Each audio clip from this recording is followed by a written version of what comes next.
Name is Sheila Lamb, and I'm with the Virginia SBDC Network.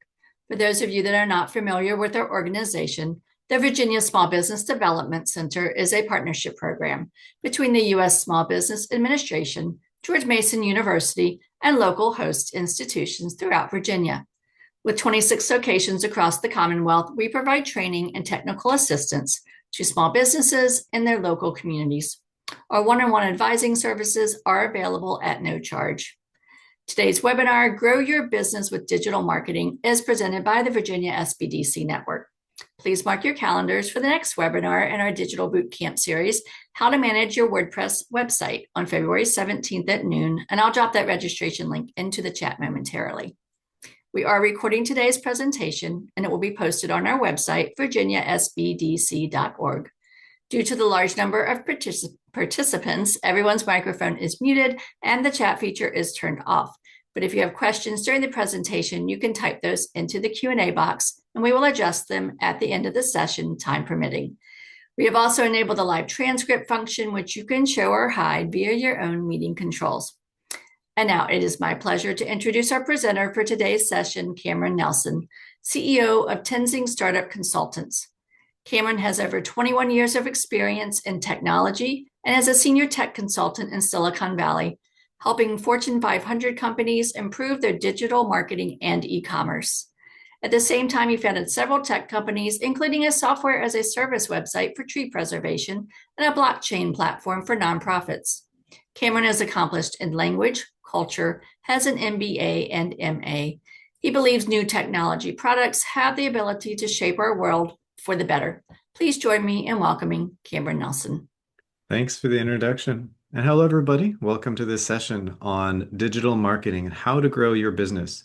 In the session today, I'm going to be giving some strategies and individual tactics on how you can utilize digital marketing and its wide array of options to help you get your business more established online. Whether you're just starting off as an entrepreneur with a new business idea or you have an existing small business, I think this information will be relevant to you.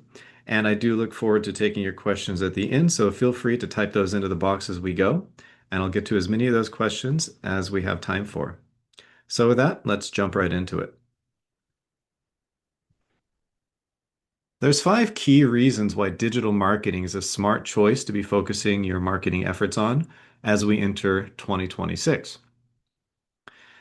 The short of it is that digital marketing creates a lot more growth in your marketing activities than other marketing methods do. We've seen this shift happening over the last 10 to 20 years, but it's very, very prevalent as we're going into 2026. So why does digital marketing create more growth amongst your target market than traditional marketing methods? The first reason is because it has broad geographical reach. You can be using social media like Facebook or Instagram and be reaching your audience whether they're in Virginia, the US, or the entire world. And if you run an advertisement on one of these platforms, it can also be released globally, or you can just specify your customer's location, whether it's a zip code, a county, a state, or a city, and then restrict your ads geographic location just to that, so you can do specific targeting. This is very helpful if you're trying to expand in a certain area that's small and you want to not spend money in your ad dollars going to places where your target customers aren't. So you can really specify that reach, and it can be broad or narrow depending on your needs. Number 2 is marketing online's cost efficiency. Yes, running an ad on a social media platform is much, much cheaper than the traditional ways of running ads, whether they're in print or TV spots and these traditional marketing means, especially if you're a small business with a small budget. Digital marketing is your primary outlet and means of reaching your target customer. Third is that you get quantifiable results. So let's go back to the in-print comparison. If you do run an in-print ad in a newspaper or something like that, you're not going to get results back right away that show how many people saw the ad and its reach and how you can tweak it and do better.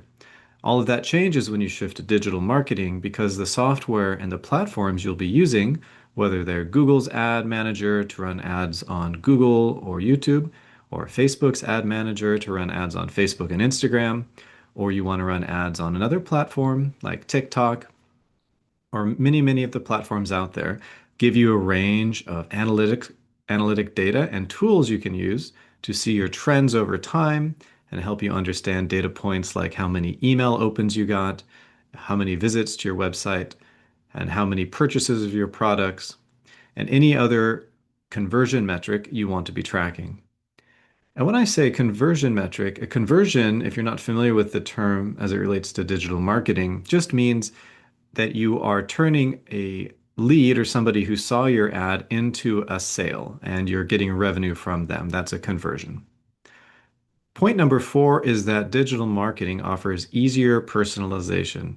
So, a huge trend in marketing is about 80% of marketing nowadays is personalized, which means the person showing you the ad or writing the content for a marketing piece, they know something about the background of the intended audience, whether it's their age, whether it's their gender, their location, their income level, their hobbies, something like that.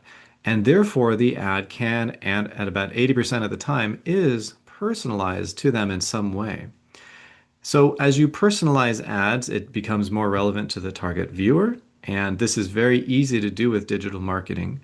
We'll talk some about the tools you can use, but Facebook has a lot of data on all of its users. So if you're using Facebook to run ads or just doing free posting on Facebook, you can be targeting who sees your messaging very specifically to the demographic that's going to be buying your product, at least the demographic you think is your target demographic.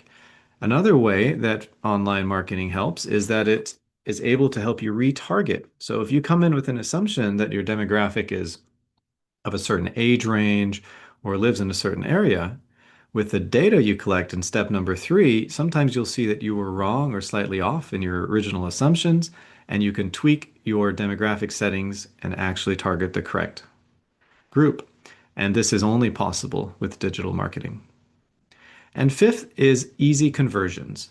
So digital marketing allows your customer to easily convert into a paying customer or somebody who then provides revenue for your business.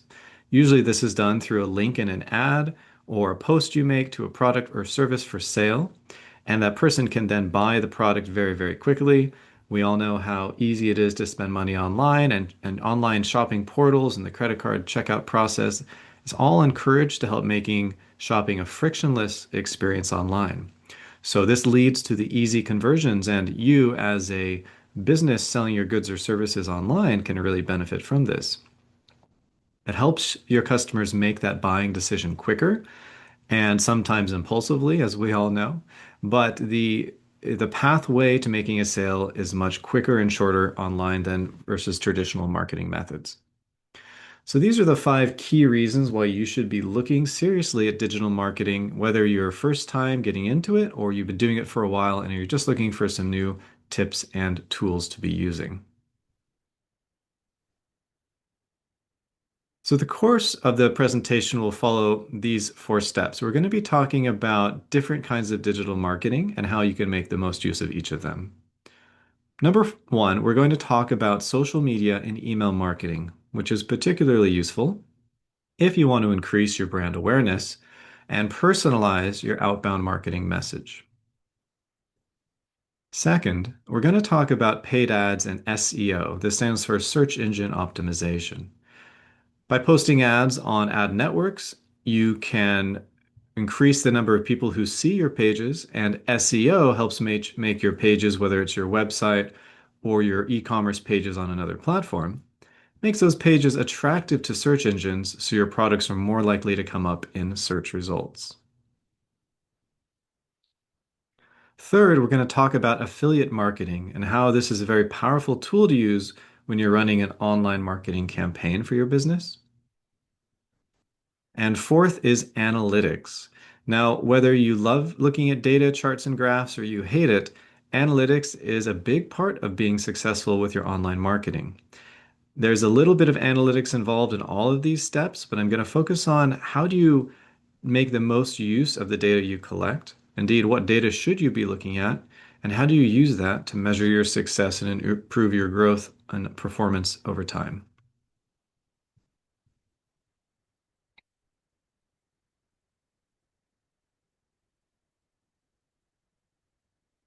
So first, let's talk about social media marketing.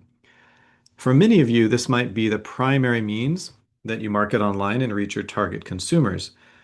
And for some of you, this might be the only type of marketing you do. I mean, many businesses are successful just focusing on marketing on social media. And because marketing on social media is a complex and very nuanced topic, it can be very time consuming, and some business owners find that they don't have time to pursue anything else. So I want to talk about the reasons why social media marketing is helpful, but also provide some alternative points of view in case you might want to focus your marketing efforts somewhere else, given your particular service that you're selling or the market that you're selling it to. Social media marketing is very useful for three main reasons. Firstly, it can help you increase your brand awareness. If you're starting off with a new company or you're an existing business that's launching new products, you can raise awareness of what these are to your intended market by promoting them online. It can be a big boost to your website traffic and also enhance your brand awareness. You can foster online discussions on platforms like Facebook, Instagram, or X. So this is great for audience engagement. Audiences or people prefer to buy products from companies that they feel comfortable with, that is engaging with them online, answering their questions. And so by being active and talking to people online on these social media platforms, you can be effectively attract attention to your products. Thirdly, is that social media gives you a ton of analytics and data to see how your posts that are free or your ads that you pay for are performing. And so you can run different types of ads and do tests. One type of test is called an A/B test, where you'd have two almost identical ads for a product, but there might be one, well, there would be one little change between the ads. So it could be a different angle of the photo of the product or a different color of the button to proceed to the checkout, minor things. And you can test both versions of the ad side by side to different groups that are both your target market. And by the end of a period, which is a couple of days or a week, you're going to have some definitive data showing which version performed better, which version gave you the highest conversion rate.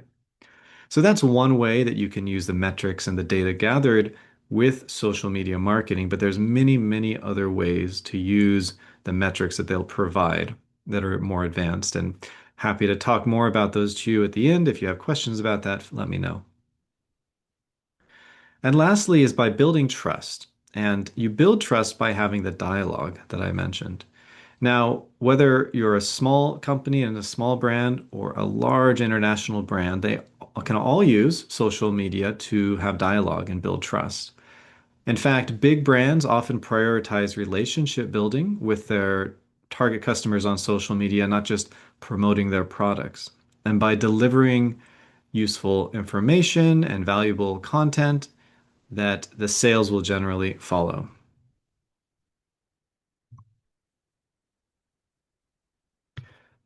So there's four main platforms to use in social media marketing. There are, of course, others. There's other social media platforms. There's other ways to market online. These are the four that are most relevant to many small business owners and entrepreneurs. The first one is Facebook. I consider this the versatile giant. It is the world's largest social media platform with over 2 billion users. I think it's close to 3 billion. The audience here is very broad, but it's primarily between the age of 25 and 34. So most teenagers and under 25-year-olds aren't actively on Facebook. We tend to see people shift to this as they progress in their careers, or they start, they start finding its features more useful at a certain point in life than other platforms that are targeted at a younger audience.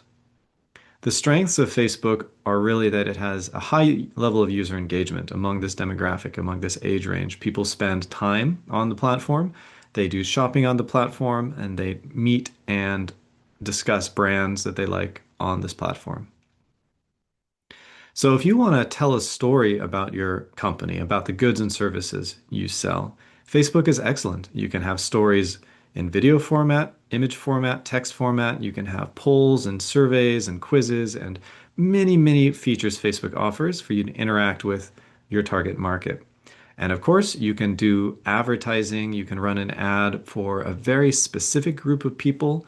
If you only want to run an ad for people living in Richmond that are the age of 26 that like to play water polo, you can generally get very, very detailed in Facebook ad targeting. So if you know your target market, that's great. And you can really be specific so you don't waste money. Also, Facebook has a feature um, where you can upload a list of email addresses of past customers of your business. And Facebook, without betraying anybody's personal information, will find a lookalike audience of people who meet the same kind of criteria on their social media platform as your market or as your customers, but that you don't know about yet. And it can show your ad to those people. So that's a very cool feature, a lookalike market. And so Facebook is just full of these things.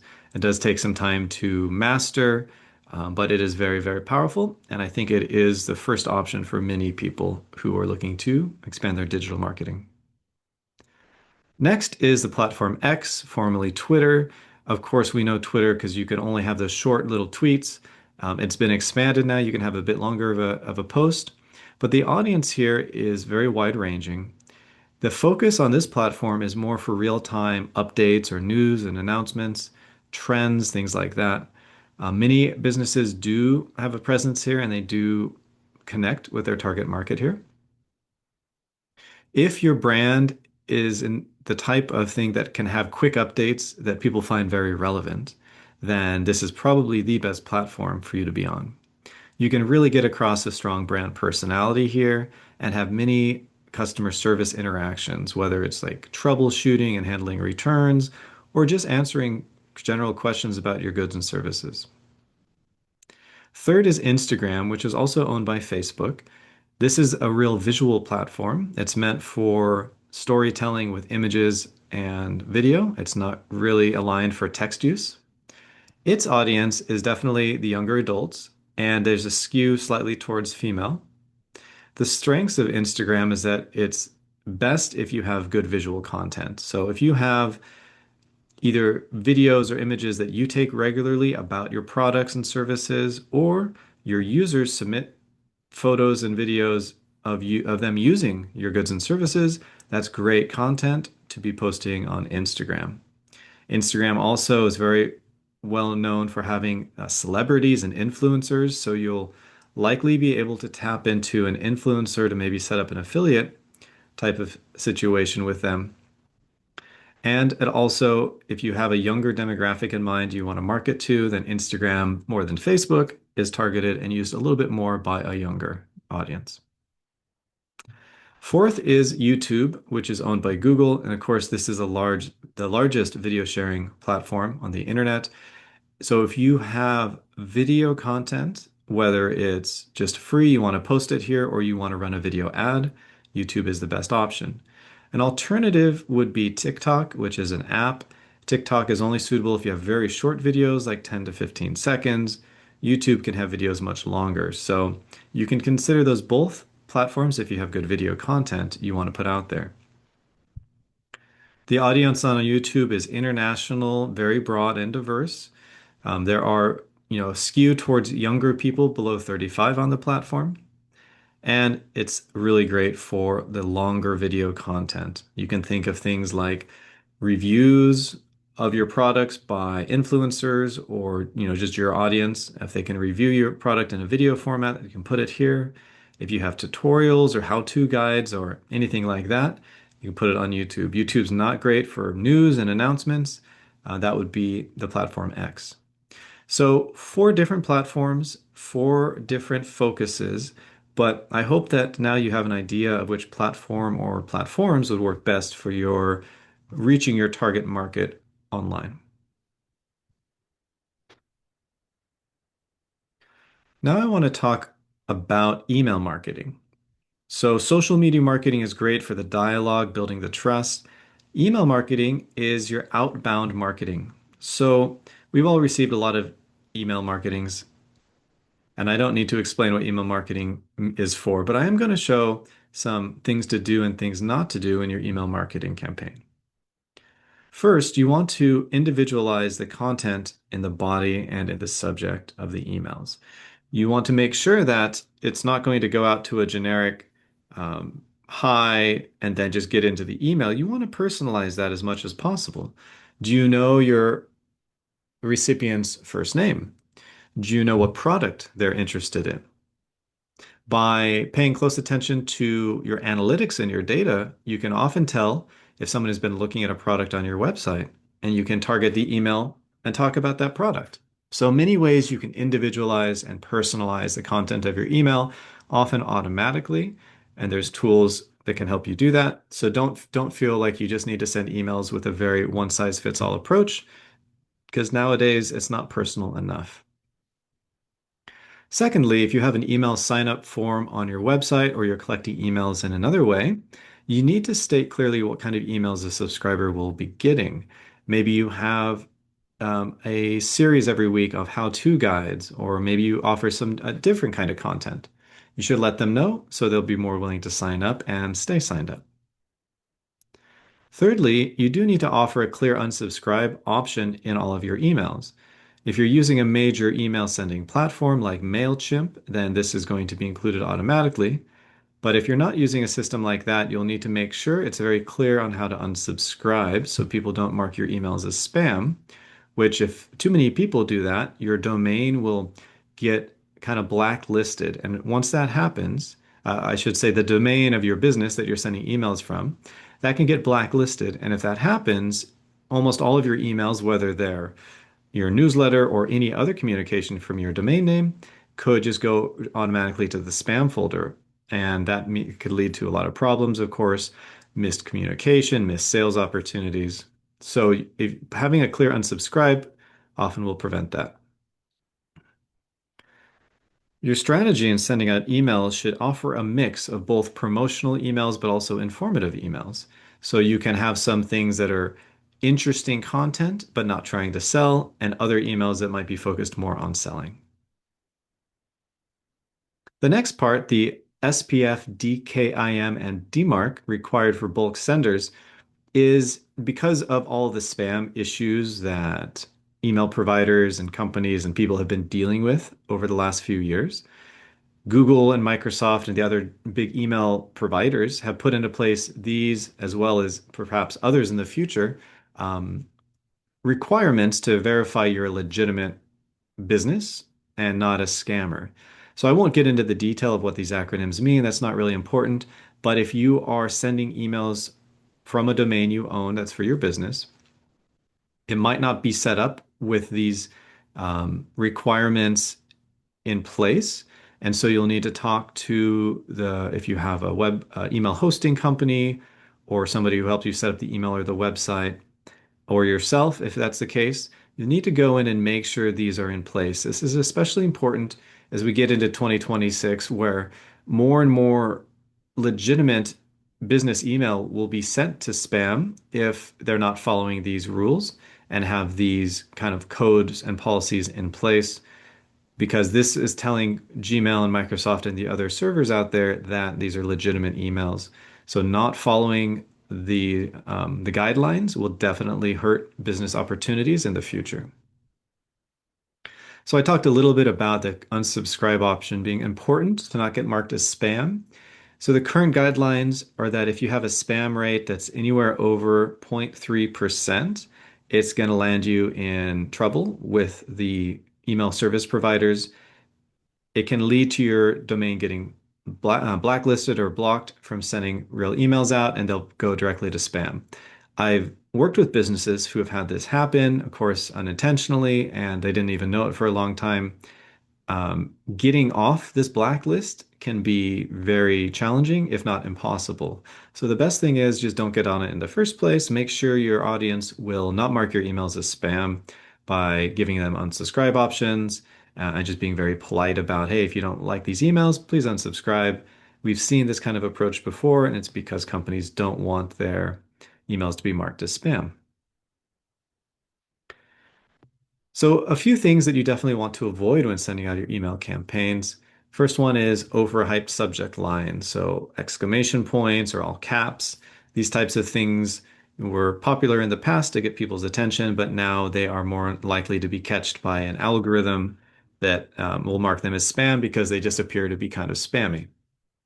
Secondly, don't send an email from an address that cannot be replied directly to. We'll see this if you email Google or Microsoft. They'll have a no reply email address that sends you stuff, and they don't want people to reply because they couldn't possibly read all of those emails.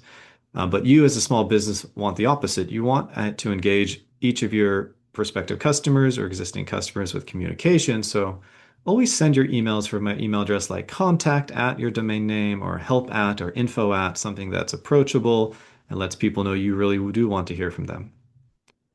Don't send out emails that offer no value. So it goes back to both informational and promotional type of emails. You don't want to have too many call to actions in an email. So a general best practice is every time you send out an email, there should be a clear action you would like people to take. Maybe it's a new product that you launched and you want them to go take a look at it. Maybe it's a video you posted you think they would want to watch. There's a link to watch it. Maybe there's a quiz or a poll you would like people to take, and here's a link to do it. You only want to include one of those call to actions and links in an email. More than that generally confuses people and they don't really follow through on any of them. Next thing to avoid is sending an email that's too long. The shorter the text, the better. A short paragraph or two is generally enough. The other content should be an image or two and a video if it's appropriate. And if you have that to embed in the video or include with a link. Another thing to avoid is not segmenting your email list and therefore sending irrelevant emails. So every business has a group of its buyers, and if you are an existing business owner, you can probably think of grouping your buyers into certain categories. Maybe some are elderly men who have these hobbies, and others are teenagers who have very different hobbies, but they buy some of your products, but for very different reasons. They're different segments. And if you haven't already, it's a good idea to segment your buying group. And therefore, you know more about them. You can personalize the emails to them. This is called segmenting your email list. Some businesses just have two or three segments, but the deeper you go into it, you might find you have many, many different types of segments, and you can market more accurately to them by creating different sublists and sending an email, but modifying it a little bit for each segment to really talk to their needs and the pain points that they have. Another mistake is not optimizing your email to be read on a mobile device. As of the end of last year, over 60% of emails are being read on mobile phones, and that trend is only increasing. So you want to make sure your email will be visible, that they won't have to scroll to the right or have any weird formatting issues. If you're sending an email through a major provider like MailChimp, they're going to very often just make sure that this is set by default and you're not capable of sending an email that would look bad on a mobile device. But if you're sending your emails through some smaller provider or just directly from your email address at your domain name, you want to make sure you're not doing anything that will break it on a mobile device.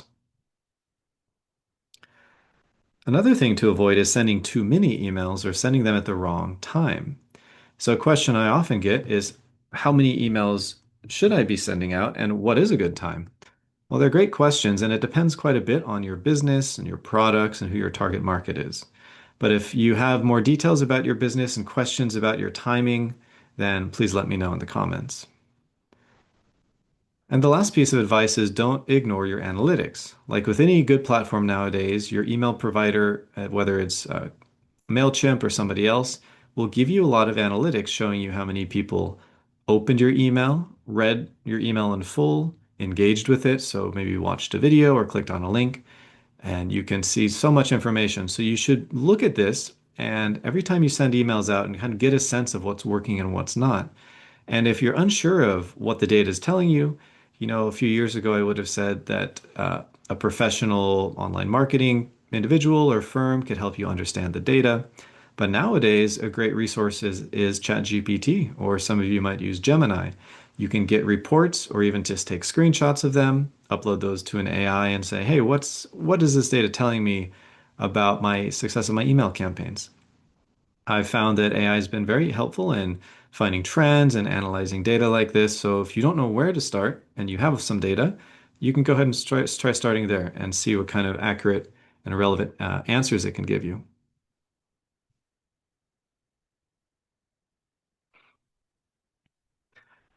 So the next tactic in achieving your digital marketing success are running paid ads. These are often called pay-per-click ads or PPC. And what it means is you write an ad and you only pay for it every time somebody clicks on it. The largest ad networks are going to be Google, which runs them on Google Search, as well as YouTube, as well as other Google services you might see pop up from time to time. Like you can have an ad pop up on Google Maps or some other Google services, depending on where you enable it. Another ad network is Microsoft Advertising, which advertises on Bing. You can also run ads on Microsoft-owned LinkedIn. Facebook and Instagram are, like I mentioned, probably tied with Google for being the biggest ad platform. You can run ads on Amazon if you're going to sell your products there, X, and also TikTok. So all of these are competing for your ad dollar. And if you look at any of their financial statements, you'll see these companies make a huge amount of their revenue, usually over 50% from ads. So ads are a huge part of their business model. And so picking an ad network, I'm not going to get into details of, I mean, I already have covered these in some detail. So I'm not going to get into how do you pick and choose, but if you have questions, let me know. What I want to talk about here is the algorithm that they run to determine if your ad is going to be shown at all. They all use a very similar algorithm. And so I'm going to talk about the four main pillars of it here. Now, each of these companies can tweak their algorithm without telling anybody. It's kind of their secret sauce. So when you see the pillars, um, they're generalizations. They are in effect, but the relevance of one compared to another can be shifted at any time by these companies. But being aware of what these are gives you the information and the knowledge that you can confidently use in making your ads. So the first factor of whether an ad is shown is going to be the ad quality. This means if you're writing in English letters, are you using proper grammar and pronunciation and punctuation? Are you using weird things like a bunch of exclamation points or question marks or caps? Or is it a high quality ad? Does it adhere to standard English? So you definitely want it to just be normal, plain, standard English without any things that might detract from that and make it look like a less professional ad. The second factor is the keyword relevance. So the words that somebody uses in a search term need to line up very closely with the words you have in your ad. Thirdly is the landing page quality. So almost all of these ads are going to have a link to a page, whether it's to buy a product, which it generally is, or maybe you want them to just go to your homepage to learn about your company, or maybe you want them to go to a blog you wrote or something else. Those are called the landing pages. And Google or Microsoft is also going to look at the grammar and the syntax and punctuation and things like that of the landing page to make sure that it's of a high quality, that there's nothing weird going on with the page. Maybe if you have all text and no images, or all images and no text, or something like that would be a red flag and decrease the landing page quality. So you want to make sure, again, it's a well-written landing page. It looks standard, professional, and businesslike. Lastly is the bid amount. So you only pay for these ads when somebody clicks on them, and you can expect to pay between 15 cents and up to 80 cents or maybe even $1 per click. You'll see the estimated cost per click as you're setting up the ad, and that is really dynamically set by Google or Microsoft or Facebook, depending on a lot of factors that are out of your control. But some businesses will manually increase their bid of what they're willing to pay per click. And what this does is boosts the priority of your ad versus your competitors. So one business where this is very common is buying cars. So you might have in your area multiple car dealerships, and a car dealership knows, wow, getting their website to be shown to a prospective car buyer above their competitors can be very valuable to them because even one sale can be thousands of dollars of commission and revenue for that business. So they often bid $5, $10, $20 or more per ad, so their ad is shown above their competitors. But in some industries, this is just not as important. So I recommend you would leave it at the default bid amount, but you can always boost the amount you're willing to spend on the click which will give you a slightly higher priority of that ad being shown.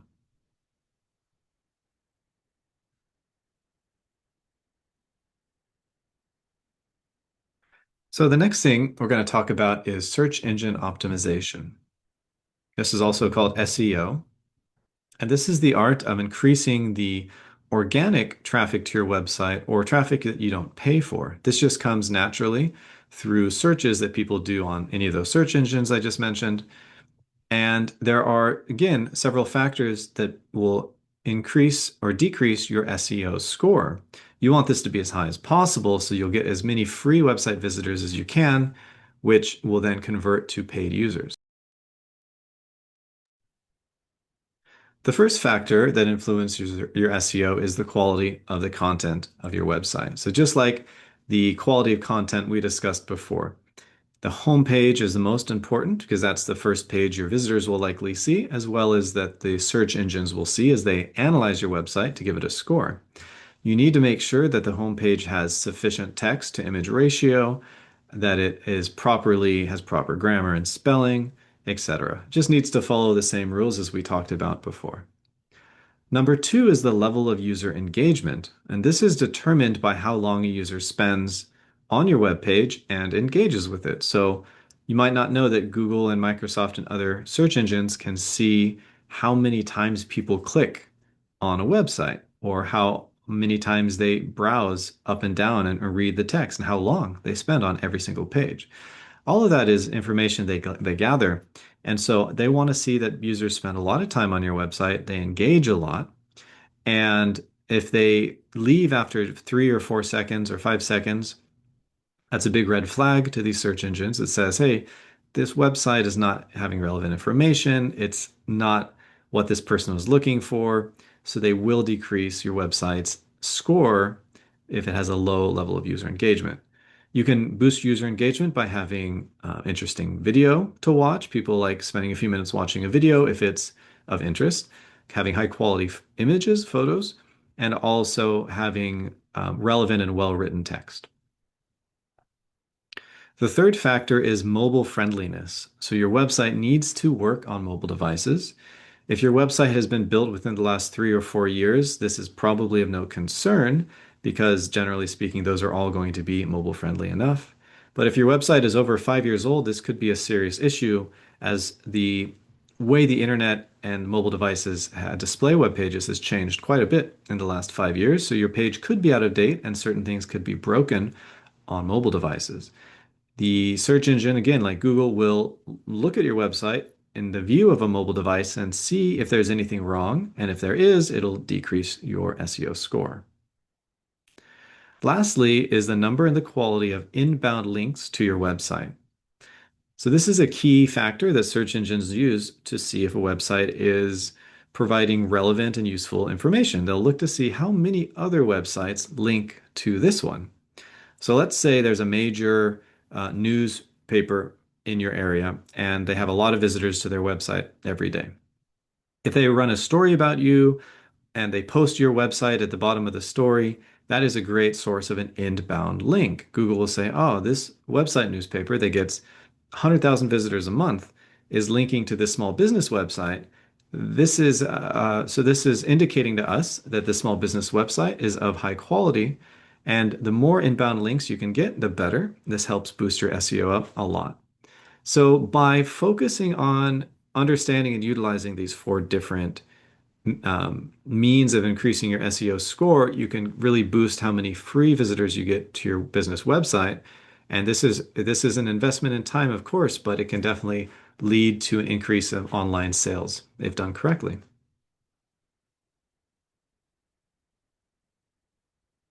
So here's a little bit more detail about how do you go about, if this is your first time modifying your SEO on your website, well, what's the logical order to go in?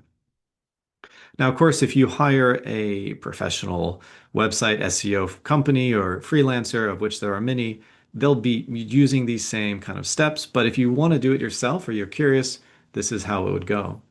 Your first step is doing keyword research, and you're going to understand what your target audience is actually searching for when they're finding goods and services like yours. There's a few tools you can use that are often at no cost to you, like Google Keyword Planner or SEMrush, that will help you learn what the keywords are that are being searched for. And what this means is you can put more of these words on your website to increase your relevancy. Secondly, is on-page SEO, or the use of the words and even images on your website. So you will have things like title tags and meta descriptions and header tags. Um, they have different relevancy when it comes to SEO. So by using a tool like SEMrush, they can also give you recommendations of what to put in these areas of your website. Third is your content quality. Again, it's successful websites, successful business websites that have a high conversion rate are having really relevant and engaging content. This one, encourages people to buy your products, but two, it boosts your SEO score, which means over time, more of your target market find your website organically, and they come and they buy their products there. And page number four is the point number four is page load speed.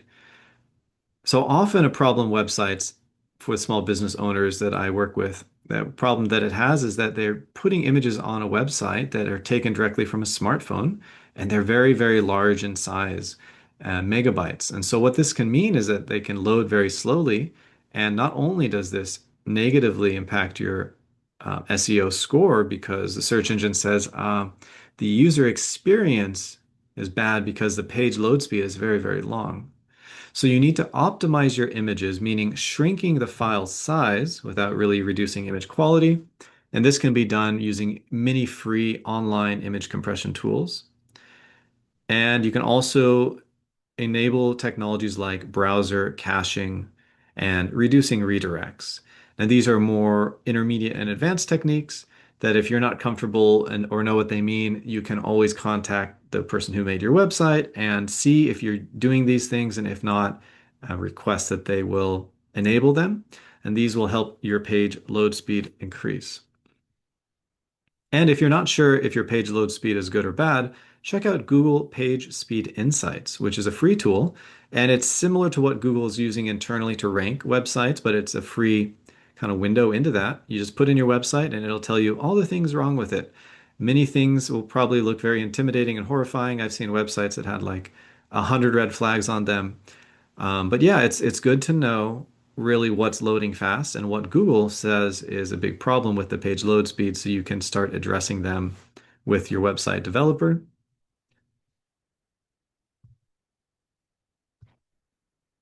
Now I want to shift a little bit and talk about affiliate marketing, which is a very powerful tool you can be using with your online marketing strategy. It's the concept of compensating an affiliate partner for talking about your products or taking another marketing action online for you.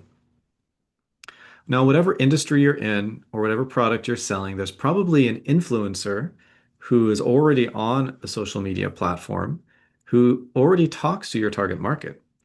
Now, by compensating them for talking about your product, you can tap directly into their large market, and it can help you save a lot of time in building up an online following. You can consider people like celebrities or online influencers or some other trusted voice in your industry to be an ideal affiliate for you to work with. Some of the pros of using affiliate marketing is that it's really quick access to this broad market. What might take you years to build up with, building your online social media following, you could tap into within just a couple of days using an affiliate. This method also can result in more qualified leads because you're selecting affiliates that are only those already in contact with your target market. So many of them would be buyers of your product. And it can be a surprisingly low cost alternative to running paid ads or running other online marketing. However, some of the cons are that it can be subject to fraud. You don't really have direct control over what the affiliate is going to use your product for, what they're going to say about your product. And so it can leave you vulnerable to theft of products you give out for review. So you do need to be aware and you do need to have a high level of trust with an affiliate in this relationship. One example of the largest affiliate program in the world is Amazon affiliates, called Amazon Associates. Many times you'll see a third-party website that's maybe reviewing a smart speaker or, some gadget, and they will leave a link to buy it, which will go to Amazon. And they're getting about a 5% commission from that sale through the Amazon Associates program. So that's the way that Amazon runs affiliates, and it works very, very well for them. And so there's many ways of structuring an affiliate partnership, and you just need to understand the different types of affiliates and find the one that will work best for your needs. And so these are the three main types of affiliates. The first one is an unattached affiliate that has no connection or real authority to the product they're promoting. So this is the most informal type relationship you'll get. You will pay compensation for, but it's a good place to start if there's not a high level of trust, because as you get lower down, the trust level does need to increase quite a bit. The next type of affiliate is a related affiliate, and they promote products that they do have a connection with, and it's kind of in their realm of expertise online, but they're not necessarily going to use it and leave a video review of it or some other type of comment about your particular one. So, a good example of this could be a fitness blogger promoting a brand of sports equipment, and because they're expert in the sports, niche, people listen to them, but they're not necessarily going to be using your product there live in their video and talking about it. That would be the level of an involved affiliate who will use your product and create content around their experience using that. An example of this could be a beauty vlogger demonstrating and reviewing makeup products they have personally used and usually endorse.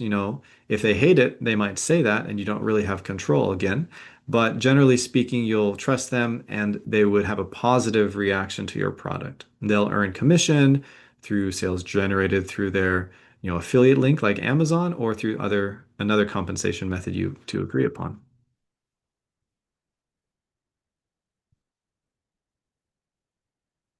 So next is the discussion about analytics. Now, probably some of you are groaning inwardly slightly right now, thinking that you hate this aspect of marketing. It's about the data and about the charts and the graphs, and other people might really, really enjoy it. Now, wherever you are on that spectrum, it's important to know what are the few key analytic things you should be paying attention to. There's going to be many, many others out there, and they can be overwhelming at times. But if you pay attention to at least these six key ones, you'll have a solid foundation to understand what the data is telling you and to be able to adjust and maximize your ad spend over time. The first source of data you should look at is your traffic sources. So if you have a website or even an e-commerce page, you will be able to gather data on where your visitors come from. They can be a direct visitor, which would come from somebody who clicks on a link in your email and directly goes to your website or otherwise types it into their browser directly. That's a direct visitor. You could have visitors coming through an organic search like Google or Microsoft. And this is great. This means your SEO is working if you have a lot of these. And lastly, could be referral traffic. This is primarily used in affiliate marketing or other times when people would be referring people to your website. The second key metric is page views. It's going to measure the number of times users load your web pages and also which pages attract the most attention. It's interesting to see that some pages of your products, they might have a lot of views but very little sales. This can indicate a problem either with the messaging of the page or maybe a broken link or some other issue preventing people from checking out. Number three is the average session duration. A session is when a user comes to your website and spends time there. If that user leaves and comes back another day, it's a new session. So the better the user experience, the longer they're typically going to stay on your website. And also, the more likely they are to return, and of course, the more likely they are to buy your product. So you can boost the duration by having engaging images, a really well thought out video, or text that communicates directly to them and talks about the pain point your product is solving for them in a way that is compelling, and they read it thoroughly and they come back again and again. This is a data that you can measure, and you want to see the duration increasing month over month. The fourth factor is the bounce rate. So this is a metric you want to see decreasing month over month. This is the number of people that leave your website after viewing only one page and only for a couple of seconds. Bounce rate is a clear indicator to search engines that your website is not performing well, that it's not giving you useful information or content. If your bounce rate is high and increasing, it's a big red flag that should tell you your content, your strategy, your marketing campaigns, they're just not working. Maybe you're getting people to your website, but they're the wrong people and they're leaving right away. So this is a key one to be looking out for, and you want to make sure that it's on the decline. Number 5 is the exit rate, and this shows which page of your website users left from. Ideally, this would be something like a checkout confirmation page after they bought your product. And it can be used like the page views to identify if there's problems. What if everybody's leaving from your contact page, but you haven't received a contact email notification in weeks or months? Well, you might find your contact form is broken, so it can be used to identify problems in your website. And sixth is your conversion rate, the percentage of the visitors who end up converting or buying your product. Generally, conversion means buying a product because that is the most direct form of revenue for a business online. But you might also be focused on subscriptions to a newsletter or some other goal. So you can measure any kind of conversion goal you want, but generally speaking, it is that purchasing of a product or a service.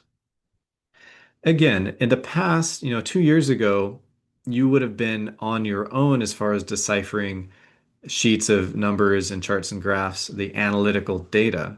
Nowadays, AI like ChatGPT can happily digest it for you and answer your questions. So, if you have analytic data from Google or Facebook from your ads or your posts, you can just upload all that in kind of any format you want to an AI like ChatGPT and say, here's my analytic data on my website for the last few months. Help me understand the key insights here. And it will do that very, very accurately. And then you can ask it follow-up questions. So I find that as a very useful tool. And it's probably putting quite a few marketing experts out of business now because it is so accurate and for the large part free to use. So it's a tool that I would highly recommend you take advantage of as a small business owner looking to get quick answers and also reduce your costs. This is an example of a typical analytics dashboard or display that you might be getting. It's going to show a lot of the information that I just talked about as being key information to look for, such as the sessions. So here we have some ups and downs of sessions in the month of January. This is all just fictitious data, but it is something pretty close to what you'd be seeing on your own website. And so the sessions are saying that on some days there are fewer visitors, down to 0. Other days they're peaking up over 40. You might find out that the peaks align with posts you made on social media. And the days you didn't post, nobody came to the website. So this is useful to look at and can see how it's relevant to your marketing. Down at the bottom left corner, we have the average engagement time. So again, the longer this is, the better, 30 seconds. You might think, oh, that's not very long. For some websites, this might be great. It does just depend on your business, your industry. Some industry websites will have 10-second duration. Some might have several minutes. But you want to make sure this is kind of on the increase over time. A similar metric that you might see is the average engagement time and the conversion rate. So here we're tracking a conversion rate of 931 conversions over the period of the month of January.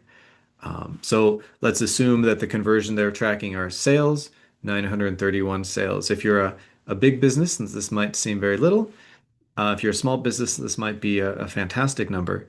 But the key thing is to understand the number here month over month and making sure that it's growing.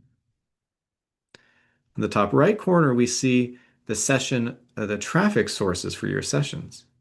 So in this case, we have email sessions at 40. So people who clicked on the link in an email you sent out and went to the website.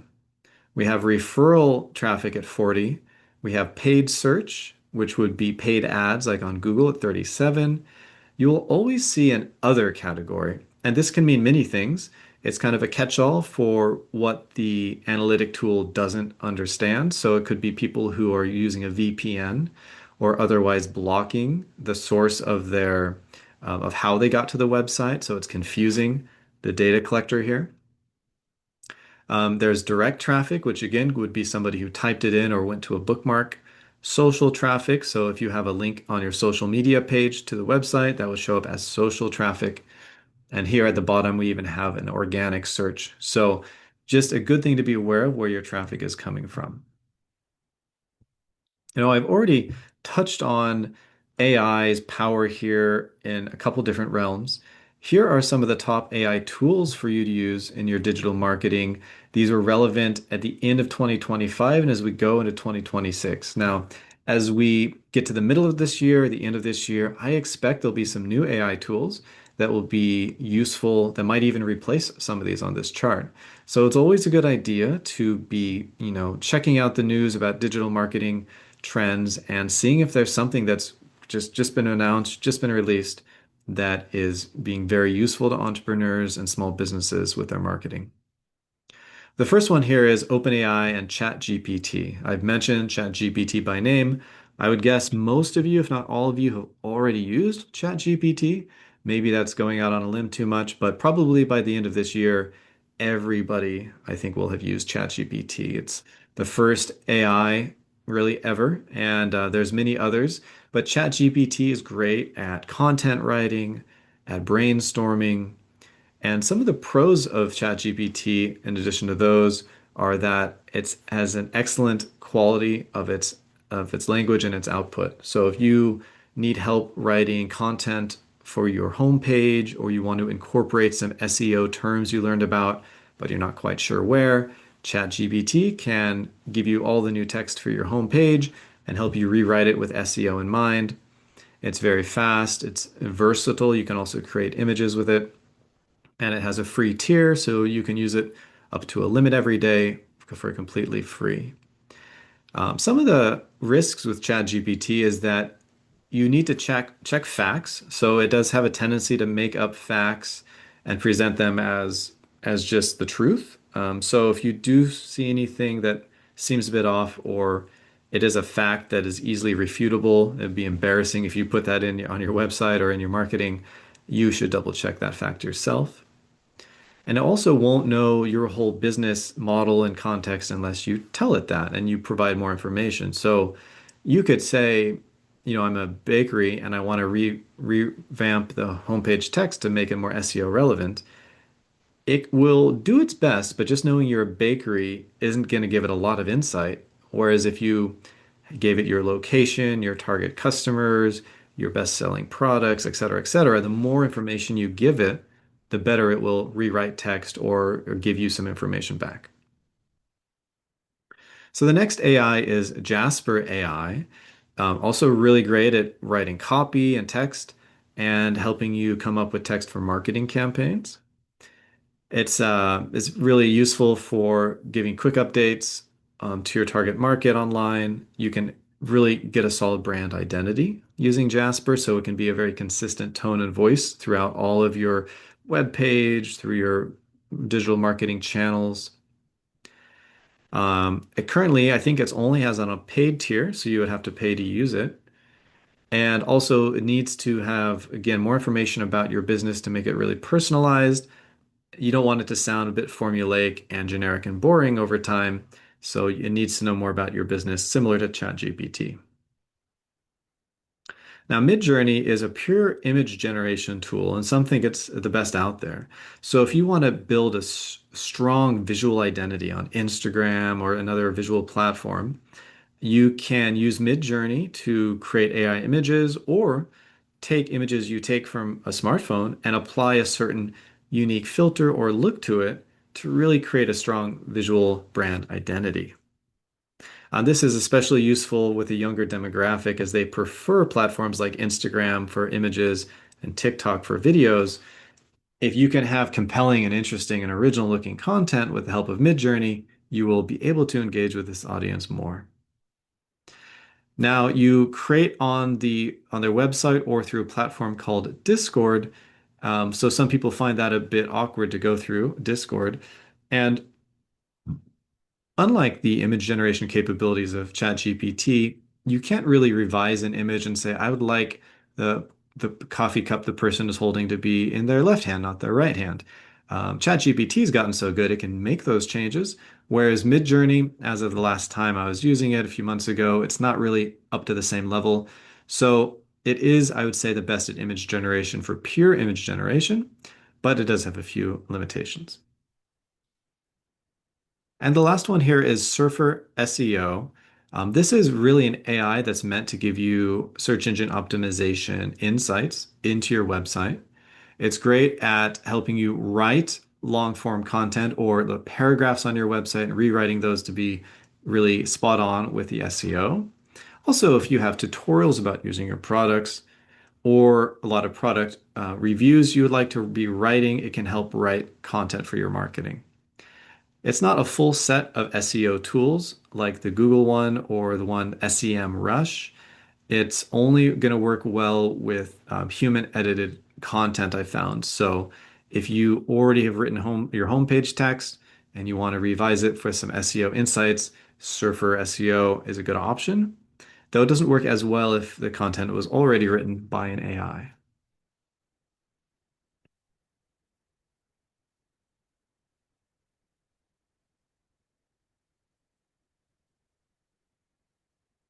Now, I often will get asked what's the difference between B2B and B2C and often B2G marketing when it comes to marketing online.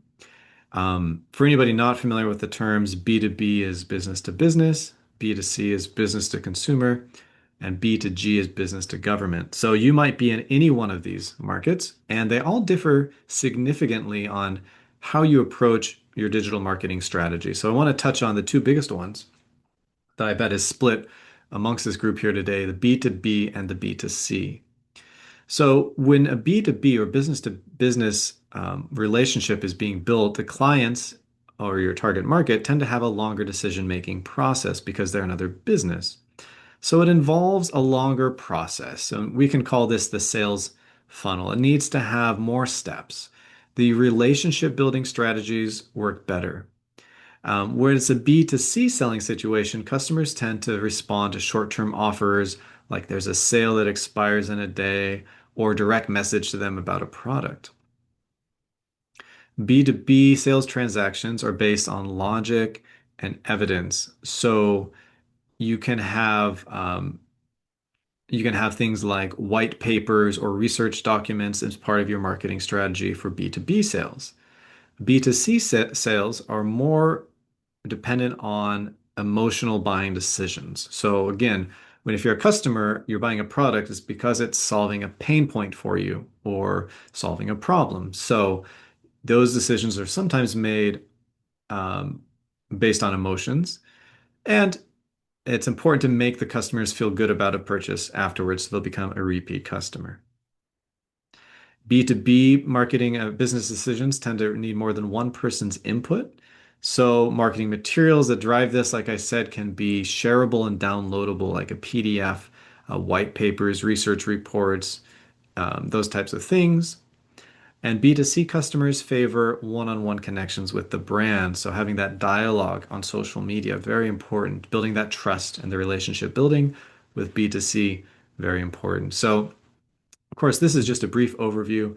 There's a lot more nuance that can be gone into in any of these kind of marketing and selling situations.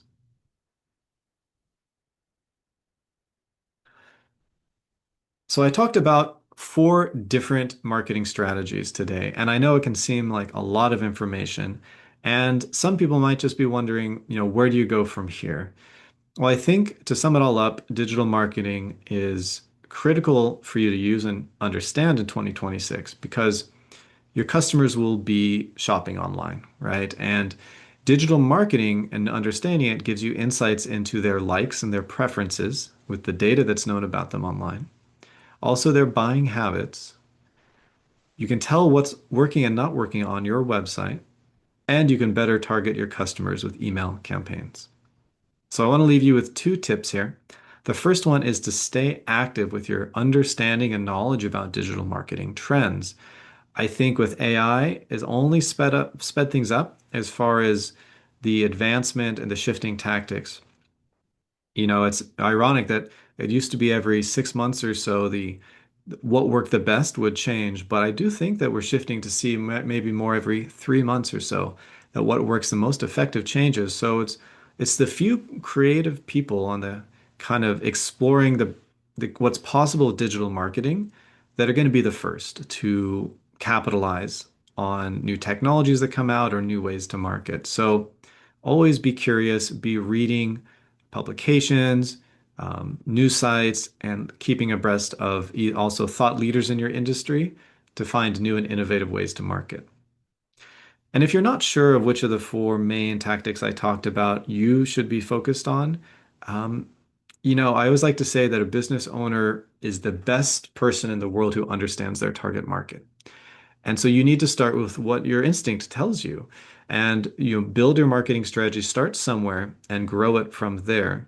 And many forms of the digital marketing I talked about are completely free and just take your effort to get started. I meet with many business owners every year who are surprised how successful their initial marketing efforts are, especially if you're able to learn from your data and adapt over time. Don't be afraid to modify your strategy because you do need to be thinking about new and innovative ways to market to your target consumers online because your competitors will also be, trying to outcompete you and trying to get their business and to themselves. So I appreciate everybody's attendance today, and I hope this was useful and insightful. I now have some time to take your questions, and I look forward to answering as many of them as we have time for. Thank you. Thanks, Cameron. We have quite a few questions, so we'll just jump right in. The first one, and again, as always, you may have covered some of these things, but we'll just reiterate. Is Etsy a good platform to use to sell my products? That's a good question. Yeah, Etsy, as well as Shopify and Amazon, they're e-commerce platforms, which I actually cover in detail in a different presentation topic, which we'll probably be doing in a few months. And I'll talk a lot about Etsy there. So Etsy does depend on what you're selling. It's really targeted at the arts and the crafts crowd and hobbyists. So if you're selling a hobbyist type of product or selling in the arts and crafts space, then yes, Etsy is a wonderful place. It's not suitable for all businesses though. So, without knowing more about your business and what you're selling, I couldn't say if it was the best platform for you. But feel free to do some more research and check out our calendar. And the next time I'm giving the e-commerce presentation, I'll talk about Etsy in some detail and compare it to the other ones, which might give you some more insight into that. And I know it's not next month, but it might be the following month. Mhm. So let's see, next question. I have seen info on the trend of folks planning trips or outings that relying on Chat GPT's top picks. I wonder if there are any strategies for positioning my business to be in the top picks. Um, um, yeah, I've not heard of that trend, so I'm not sure what the top picks really would refer to in the sense of a business situation. So I know, I mean, you can use ChatGPT to plan a vacation, but uh, I'm not sure how exactly how you could use it to position your business. It's not a search engine, so it wouldn't be recommending. There wouldn't be no way to like increase your SEO within ChatGPT, if that makes sense.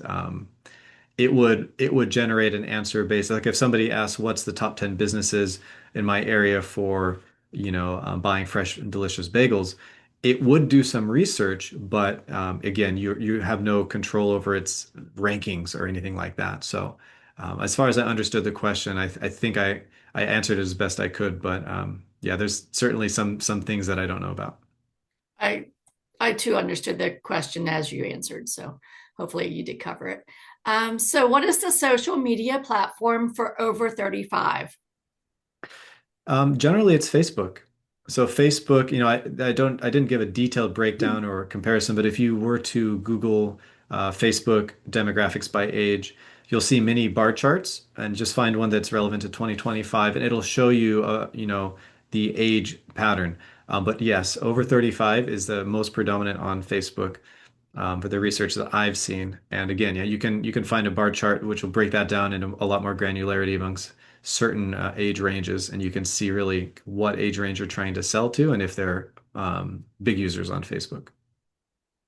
How do we increase inbound links? So I gave the example of the newspaper, and something like a local organization, a nonprofit, a newspaper. Um, I give that example because every city and every county, they have newspapers, they have nonprofits. So, um, talking to them, building a partnership, getting on their radar, getting them to write something about you on a blog post and link to your website there. These are great sources. Of course, the bigger they are, the more people who go to their website, the more it impacts your SEO. So it's not going to help you a ton if um, let's say you're in the bagel business. Maybe there's a very small bagel poppy seed supplier near you. They get 10 visitors a month to their website. Having them post a link to your website from theirs isn't that great because they don't have many visitors in the first place. However, if they have 10,000 or a million visitors a month, it's much, much better. That'll boost your SEO a lot more. So as you think about who can partner with you or talk about you online, focus on those that you know have big followings. So you can research this by, if it's a business or a nonprofit, look at their Facebook page. Look at how many followers they have. If they have 10 followers, it's not as good as if they have 1,000 followers. So focus on those businesses that have a following online. It probably also means they have a lot of website visitors. And these are the ones you want to target first in outreach efforts to have them linked to your site. When requesting an influencer to create an affiliate ad, how can I ensure that I provide a compensation package that is neither too low nor excessively high? That's a great question. And so much depends on your industry and what that influencer is used to.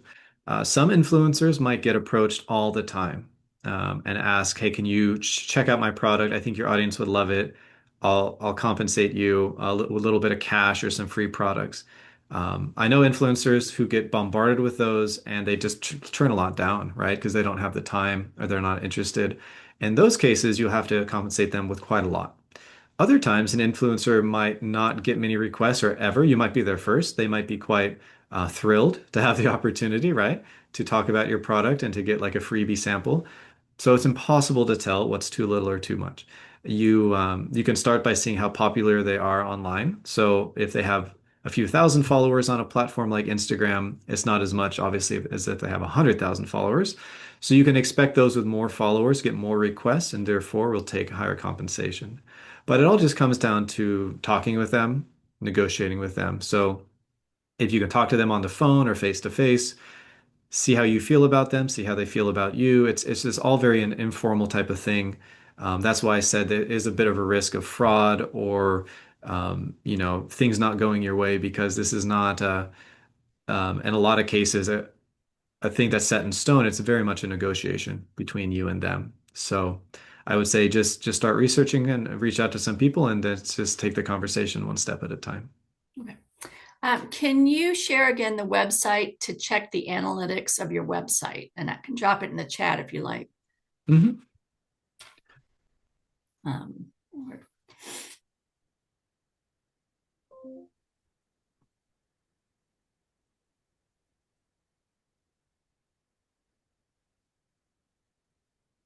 So yeah, it's here at 4B. I think Google Page Speed Insights is the one they're referring to.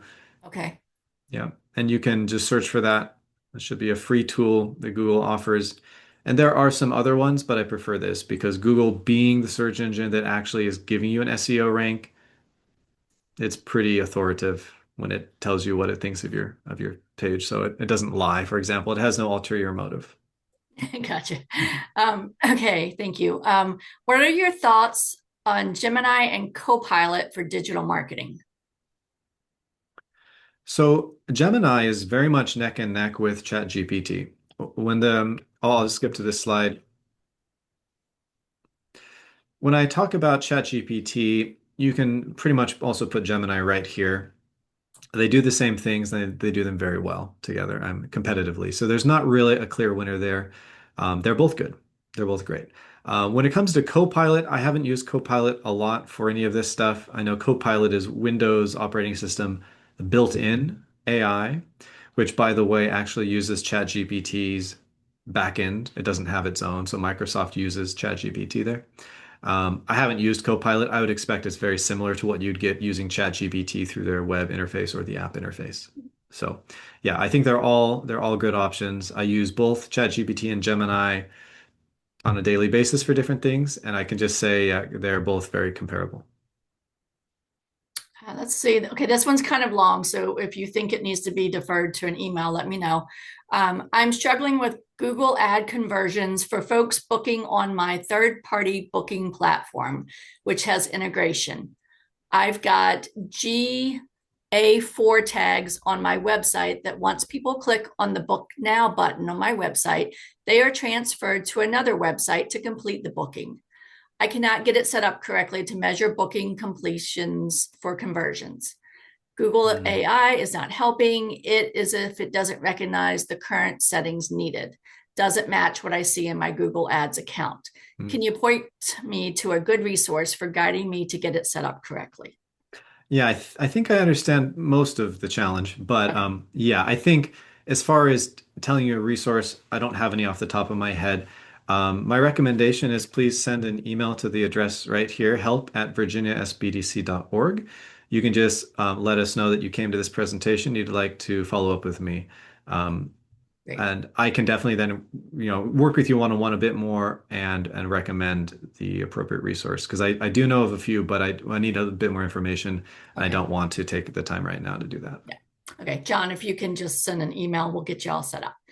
Let's see. I read somewhere AI metrics is beating SEO. Any guidance if we need to use different techniques? Yeah, I'm not sure what AI metrics beating SEO Yeah. means. Yeah, there's a lot of ways I could interpret that question. If you want to specify what you're asking, then perhaps I could give an answer to that. Okay. So let's see. I think it's fits some. If you can elaborate on that, we'll try to get that answered. Let's see. You mentioned B2G on page 18, but you didn't expand. What do you recommend for business to government business marketing? Yeah, a B2G, honestly, in the sessions about this topic, sometimes there's not even one B2G entity, so I don't always cover it. Just quickly though, B2G, it's a lot about compliance, right? So you need to have certain compliance measures in place to be a government contractor or to sell to the government. You need to have your certifications, you need to have your numbers, you need to have your bureaucratic stuff, in order. So it's much harder to get in the door there because there's a lot of those requirements. Whereas if you're B2C or even B2B, there's many fewer legal requirements to kind of be in that situation. So that's the first thing. That's the first challenge is getting the compliance things all sorted out. Um, yeah, so I think, starting there, there's other more advanced kind of B2G sales techniques, but I don't think I have the time to go into those right now. If you would like to chat with me more, feel free to send an email though, and I can get some more information from you about what you're trying to accomplish and maybe point you in the right direction. So let's see, Catherine, if you can, if you want to reach out, we'll get you set up with Cameron on that. Let's see. Okay, any thoughts on this? Why is it that sometimes when you spend more time on creating a specific content or reel, you get less engagement than when you spend less time on a general ad that you don't think is going to get engagement and then it Mhm. does? And any thoughts on that? The age-old question, I think, right there. Well, I know people have definitely struggled with that all the time, and I don't have the one right answer, but what comes to mind is there's a lack of knowledge of your target market. When somebody creative writes something creative that they think, oh, this is going to be awesome for what I'm trying to sell or trying to do, and it's not awesome, it means that, while your creativity might have been great, the content didn't really match, right? Didn't really match the target market, they were looking to hear or looking to see. So I think that's all the advice I can give for that question. It's not that you're bad at writing these things or coming up with the ideas. It's just that for whatever reason, there was a mismatch in the content and what they were looking for. So try a different tactic, try a different approach. Let's see, we have 10 minutes and a couple more questions here. So I've heard stories that Google ad spending can get out of control very quickly based on clicks, and that it is expensive to begin running ads on it. Is that true? Can you set up your spend limit as you can do it as you can on Facebook and Instagram? Yes, you definitely do set a spend limit. Typically, what I see is $5 or $10 a day is a general like starting point for Google Ads. And like I said, most ads will cost you between 15 and 50 cents per click. So, if you're spending $10 a day, you can be getting, maybe less than 100 clicks. For a lot of businesses, that's a great place to start, especially if you can convert 5 or 10 of those clicks into a paying customer. Your $5 on the ad was probably well spent. So what you were saying there that Google ad spend can get out of hand quickly, I disagree with because I think it's very easy. In fact, when you create your ad, you say exactly what your daily limit is there. So there's no way it can get out of hand unless you let it get out of hand by increasing that number. So just be strict with your budget. Google will try to say, oh, it's better if you spend $50 a day, not five. Of course they're going to say that. You don't need to believe them. You have your budget and they don't know what it is. So, just be focused on your budget there and don't tell Google they can, spend more than what you're comfortable with. What are your thoughts on domain name extensions like .com or .farm for a farm business? Yeah, so yeah, I didn't get much into selecting domain names here in this session, but there are definitely some trends and guidelines. I'll just maybe real briefly kind of summarize what I think about it. The .com is just the best. It's the best if you're a business. If you can get a .com that's related to your business name or your products, then that's still the best. If you're a farm, getting .farm, or maybe you create art and you want to get .art, or there's thousands now. There's thousands of domain extensions. Um, you need to know what your target market is looking for. If they don't mind alternate domain extensions like .farm, then go for it. I don't really know every industry, what would work. So you need to do your research. But when it comes to something like SEO, I can definitely say that they're not penalized. So you don't need a .com to have a better SEO score. It doesn't matter if your website's .com, .farm, or anything else when it comes to your ranking, right? So they're neutral when it comes to that, but as far as your customer perception goes, that's where it really matters. So that's where you need to do your research. If you can interview 20 or 30 customers or prospective customers and ask them that question and say, well, if my website now said .farm, would that look weird to you? Would you not want to buy from it? Because I don't know the answer for you, and you might not know the answer, but you should do your research and you'll probably find the right answer. Okay, so here's another one. What are your thoughts on this? Will AI start to flood social marketing platforms once they are able to make reels and videos without human help? And if so, is this the end of social media effectiveness? I love it. You're going right to my session on AI and ChatGPT, and I talk quite a bit in there about the risks of AI, and this is one of them, right? So if all the content is written by AI, both does that make the people dumber who aren't even thinking of writing it anymore, but also then is it meaningless? So yeah, I'm not gonna probably get into all the discussion here in our limited time. I encourage you to check out our calendar and come to my AI and ChatGPT session though, because we'll talk a lot about that.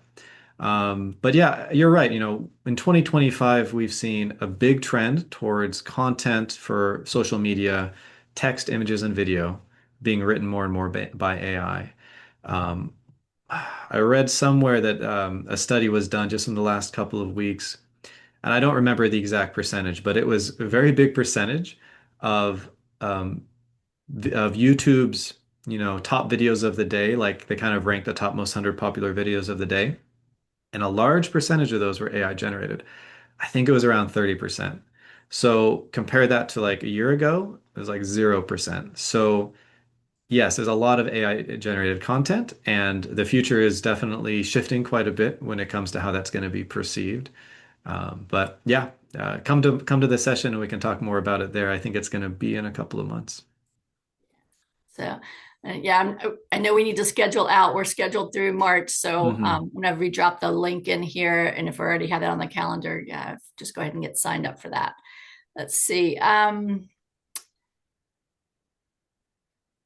Okay, so this question is much of the analytics discussion seem to be about capturing conversion rates of a consumer-based business like retail direct purchase. What about a service industry? How do you capture conversion rates when it might not be a click to purchase something from the website, but it might look like a customer relationship instead that leads to an eventual purchase? How is conversion rate captured in service industry social media analytics, or is it? Yeah, it is. Great question. I'm glad you brought that up. Generally, it's captured in the number of contact forms submitted.